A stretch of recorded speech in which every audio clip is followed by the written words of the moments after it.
Hello, today I am at the old chapel. It's at Kennard's House, but if you look on the map, it's right on the junction with the A30 before you get to Bodmin and before you get to Launceston, which is just about 4 miles away.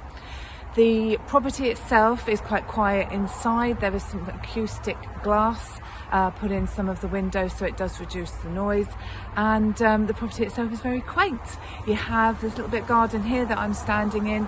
You also have a large garage and another piece of garden as well. Internally, the property offers 3 bedrooms on the first floor, along with a mezzanine landing which you could use as a sitting room or further sleeping area if you wanted to.